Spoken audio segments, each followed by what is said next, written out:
"Hey, can I set this up behind that tree? It'd be a perfect spot for the launch," I said, pointing toward the old barren tree in the far corner of the farm. It was the only one without any decorations or an American flag. No, it's off limits." My cousin shook his head. "That tree's cursed." I started to laugh, but the look on his face stopped me cold. I quieted down and asked him what he meant. "Well, people say that on a stormy night, a woman hung herself from that tree. Lightning struck and burned both her and the tree to cinders. Now it's just the hollow trunk. Folks have tried to tear it down, but some say her spirit still lingers." Raphael moved off to finish setting up the rocket launchers, but I couldn't stop staring at that corner. The tree stood completely alone, its charred, twisted trunk jutting out from the dry grass. Suddenly, a freezing gust of wind whipped toward me from that direction, making me shiver. I laughed it off, trying to stay calm. I was 14 and way too old to buy into some rural ghost story. Besides, it was the 4th of July, and I wasn't about to let a creepy legend ruin my night. I'd been spending summers at Raphael's family farm in central Texas for as long as I could remember. Their 4th of July celebrations blew mine back home out of the water. We had the classic cookouts, parades, and games all day, and the night ended with 40 minutes of heavy-duty fireworks set off by the local crew. They lit up the whole sky in mesmerizing colors, and half the county would show up in lawn chairs to watch. I was obsessed. That year, Raphael and I were finally old enough to help the crew, which felt like I'd finally cracked the inner circle. During the day, I didn't even notice the tree, but as the sun went down, its bareness became impossible to ignore. The first time I spotted something strange, I was lugging a crate of shells toward the launch zone. I'd set the box down to grab some water when my eyes caught a flicker of movement in the corner of the field.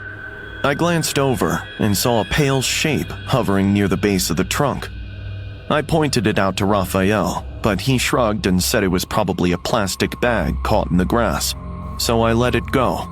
But every time I had to walk past that corner, my skin prickled as if I were being watched.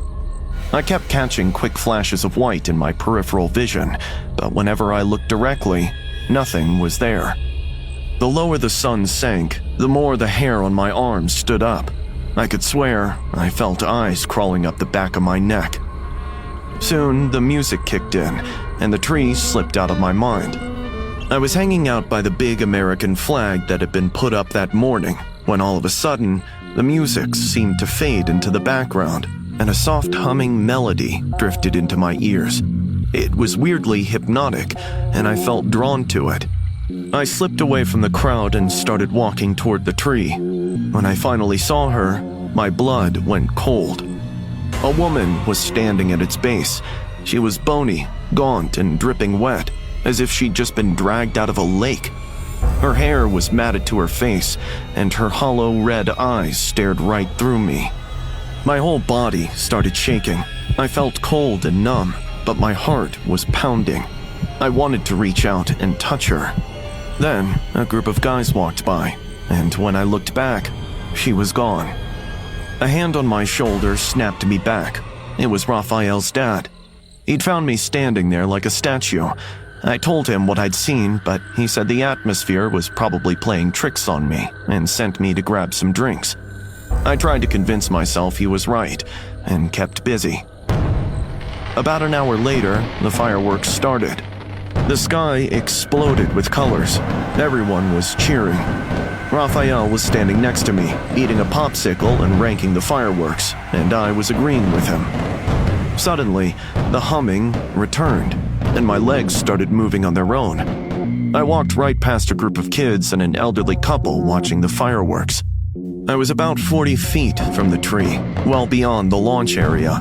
My eyes were glued to it. The weather was clear, without a cloud in sight, and the night sky was bursting with fireworks. Then, thunder rumbled overhead, and lightning cracked across the sky. In that half-second flash, I saw the silhouette of a half-burned woman standing beside the tree. Her arms hung at her sides, and her head was tilted back. Her outline looked wrong, as if she had been burned away around the edges. Her face turned toward me. Her eyes were pleading, and her mouth formed the words, "Help me."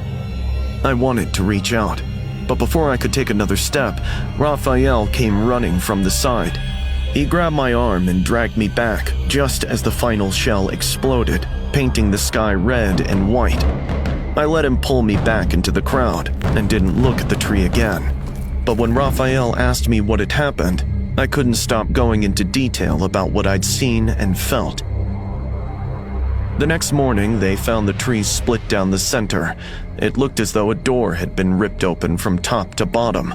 Nobody had heard a thing during that night, and there hadn't been any storms or rain to explain it. Raphael's family didn't say a word about it at breakfast, and neither did we.